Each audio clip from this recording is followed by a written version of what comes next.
Aleluia, aleluia, em honra e louvor nós iremos cantar ao Senhor.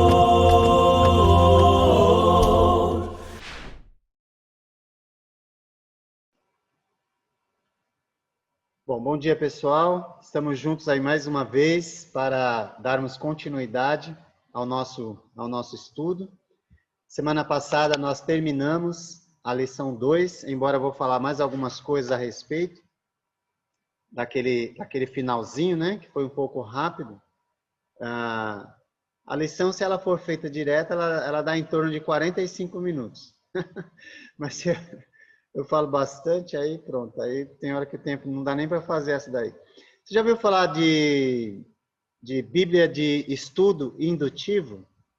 Quem já ouviu aí falar de Bíblia de estudo indutivo? Né? Eu estou perguntando porque eu tenho uma aqui, ó. Tá vendo? O que é uma Bíblia de estudo indutivo? É uma Bíblia que é uma Bíblia de estudo, mas que não tem estudo nenhum. É você que faz o estudo, né?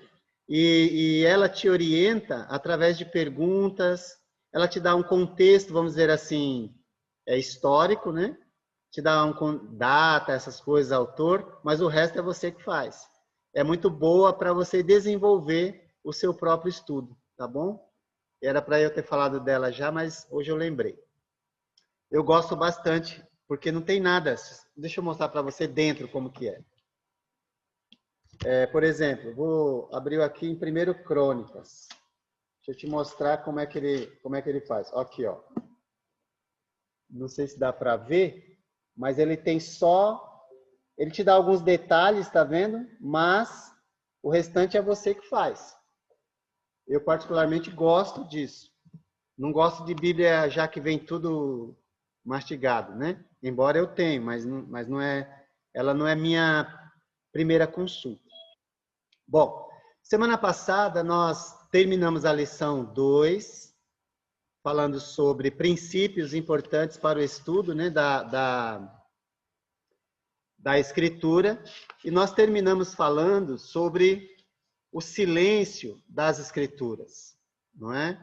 Então nós terminamos falando sobre isso. Mas antes eu gostaria de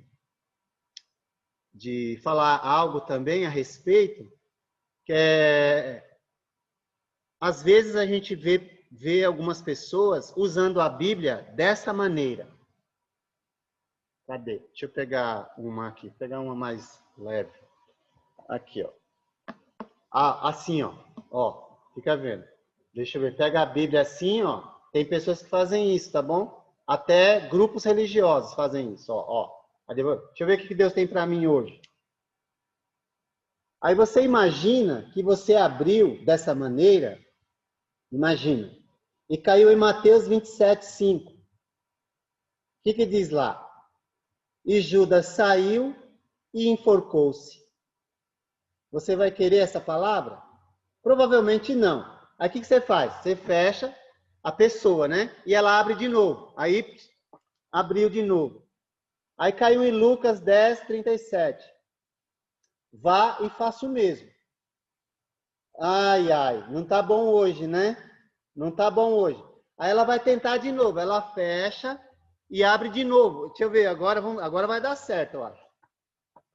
Aí cai em João 13:27, que diz: e o que pretende fazer, faze depressa. Agora complicou tudo, né? Agora, a Bíblia não foi deixada para ser usada dessa maneira, tá bom? Você abre, faz tentativas. Lucas 23:43. Você abriu lá, aí ainda hoje estarás comigo no paraíso. É bom, né? Mas não é todo mundo que quer ir agora de uma hora para outra, eu acho, né? Não é? E assim sucessivamente. Então, a Bíblia não foi deixada para ser usada dessa maneira, tá bom? É óbvio que cada verso desse, ele tem um contexto que precisa ser respeitado, não é? E a gente realmente deve respeitar isso.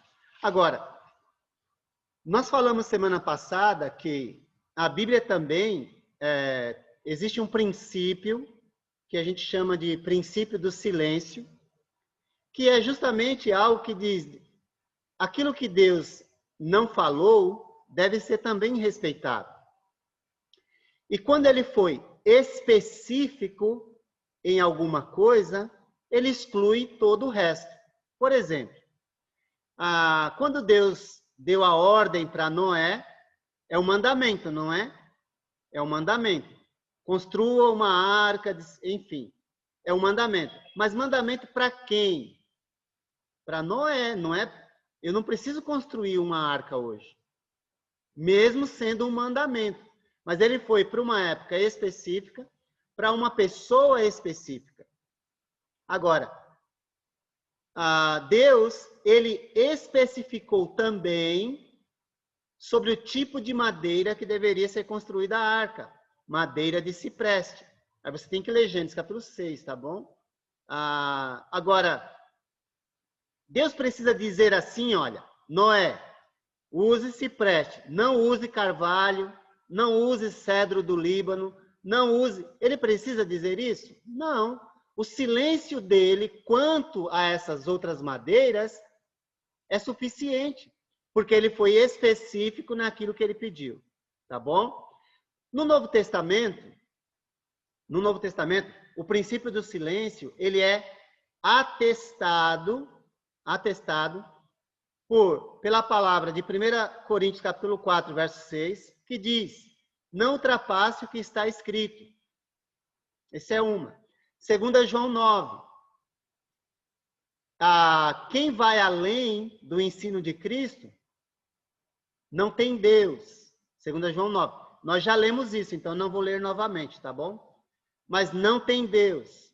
Quem vai além do ensino de Cristo. Quem permanece tem o Pai e também o Filho. Então, por exemplo, com relação à ceia do Senhor, Deus ele foi específico quanto aos elementos. Ele disse, pão asmo, ou pão sem fermento. Então, por que alguns grupos religiosos usam o pão com fermento? Usam pão bonitão, bem bonitão, que cresce bastante. Por quê? Porque eles dizem que não tem nada a ver. Agora, se Deus foi específico, o silêncio dele, ao não falar sobre o pão com fermento, é suficiente. Ele não precisa dizer, olha, é pão ázimo, não use pão com fermento. Ele não precisa falar isso. O silêncio dele já é suficiente. Tá ok? Se a gente disser que pode usar pão com fermento, então pode usar suco de morango também. Qual o problema? Na hora da ceia. Então, você está entendendo o princípio do silêncio, como ele é importante? Então, é bom que você respeite, eu também, aquilo que Deus não falou. Então podemos fazer de qualquer jeito? Não, porque ele foi específico em algumas áreas. O autor de Hebreus, que foi esse aqui que nós terminamos falando semana passada, compreendendo o princípio do silêncio quanto ao sacerdócio,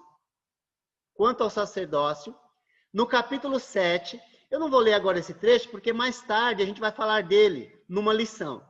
Mas o autor de Hebreus, ele compreendeu, olha, qual foi a tribo escolhida para o sacerdócio? A tribo de Levi. Deus não precisa dizer, olha, da tribo de Gade não pode, da tribo de Asser não pode, da tribo de Zebulon não pode. Ele não precisa dizer isso. Por quê? Ele foi específico naquilo que ele pediu. O autor de Hebreus, compreendendo isso, ele disse que nem Jesus poderia ser sacerdote, exercer o sacerdócio araônico, que é o sacerdócio de Arão, que era da tribo de Levi. Então, por Jesus não poder exercer esse sacerdócio, porque ele procedia de uma linhagem, e Jesus era da tribo de Judá, está em Hebreus capítulo 7, tá bom? Então, Jesus descendia da tribo de Judá, aí ele vai chegar à conclusão que Jesus, ele, para exercer o seu sacerdócio, precisava haver mudança de lei. Olha que beleza. E aí, ele vai dizer que a nova aliança entrou em vigor a partir da morte de Jesus, que é o mediador dessa nova aliança. Não só o mediador, mas ele é o sumo sacerdote dessa nova aliança. Por isso, a antiga ordem passou e agora passa a surgir uma nova, que a gente chama de nova aliança. Aleluia, aleluia, em honra e louvor nós iremos cantar ao Senhor.